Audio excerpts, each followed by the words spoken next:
ಏನು ಕುಡಿಯುವ ನೀರಿನ ಘಟಕಗಳು ಬೆಂಗಳೂರಿನಲ್ಲಿ ಏನಿದೆ, ಇದುವರೆಗೂ ₹5 ಶುಲ್ಕವನ್ನ ಪಾವತಿ ಮಾಡಬೇಕಾಯಿತು ಪ್ರತಿ 20 ಲೀಟರ್ಗೆ. ಆದರೆ ಈಗ ಜಲಮಂಡಳಿ ಇವೆಲ್ಲ ಘಟಕಗಳನ್ನು ತನ್ನ ಸುಪರ್ದಿಗೆ ತೆಗೆದುಕೊಂಡು ನಿರ್ವಹಣೆ ಮತ್ತು ಅದರ ವೆಚ್ಚದ ನೆಪದಲ್ಲಿ ಏನು ₹5ಗೆ 20 ಲೀಟರ್ ನೀರನ್ನ ಕೊಡ್ತಾ ಇದ್ರು ಈವರೆಗೂ, ಇದನ್ನ ₹10 ಮಾಡಲಿಕ್ಕೆ ಅಂದ್ರೆ ಪ್ರತಿ 20 ಲೀಟರ್ಗೆ ₹10 ಶುಲ್ಕವನ್ನ ನಿಗದಿ ಮಾಡಬೇಕು ಅಂತಕ್ಕಂಥ ಒಂದು ಪ್ರಪೋಸಲ್ ಅನ್ನ ತಗೊಂಡು ಬಂದಿದೆ.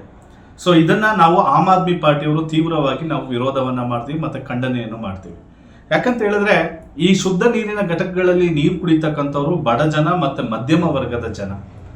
ಅವ್ರ ಪಾಪ ಬೆಳಿಗ್ಗೆ ಮತ್ತೆ ಸಂಜೆ ಈ 2 ವೀಲರ್ಗಳಲ್ಲಿ 20 ಲೀಟರ್ ಕ್ಯಾನ್ಗಳನ್ನ ಹಾಕೊಂಡು ಮಕ್ಕಳನ್ನ ಕೂರಿಸ್ಕೊಂಡು ಬಂದು ₹5 ಕಾಯಿನ್ ಅನ್ನು ಹಾಕಿ ನೀರುಗಳನ್ನ ತೆಗೆದುಕೊಂಡು ಹೋಗ್ತಾ ಇದ್ರು. ಅಂದ್ರೆ ಇದು ಆಳುವ ಸರ್ಕಾರಗಳು ಆ ಒಂದು ಜನರ ಮನೆ ಬಾಗಿಲಿಗೆ ಆ ನೀರನ್ನ ತಲುಪಿಸ್ಬೇಕು ಅಂತ ವ್ಯವಸ್ಥೆಗಳನ್ನ ಮಾಡದೆ ಇವತ್ತು ಏನು ಶುದ್ಧ ನೀರಿನ ಘಟಕಗಳಲ್ಲಿ ಜನರೇ ಪಾಪ ಅವ್ರ ಶ್ರಮ ವಹಿಸಿ ಹೋಗಿ ₹5 ಹಾಕಿ 20 ಲೀಟರ್ ನೀರನ್ನ ತೆಗೆದುಕೊಂಡು ಬಂದು ಸೇವನೆ ಮಾಡ್ತಕ್ಕಂಥ ಪರಿಸ್ಥಿತಿಗೆ ಸರ್ಕಾರ ತಂದಿಟ್ಟಿದೆ. ತಮಿಳುನಾಡಿನಲ್ಲಿ ಹೇಗಿದೆ ಅಂತ ಹೇಳಿದ್ರೆ 5,000-10,000 ಲೀಟರ್ದು ಸ್ಟೀಲ್ ಟ್ಯಾಂಕರ್ ಮಾಡಿಸ್ಬಿಟ್ಟು ಆ ಮನೆ ಬಾಗಿಲು ಶುದ್ಧ ನೀರಿನ ಇದನ್ನ ಘಟಕವನ್ನ ಮನೆ ಬಾಗಿಲಿಗೆ ಆ ಗಾಡಿಗಳ ಮುಖಾಂತರ ತಲುಪಿಸಿ ಅಲ್ಲಿ ₹10 ಶುಲ್ಕವನ್ನ ಅವ್ರು ಪಡೀತಾರೆ.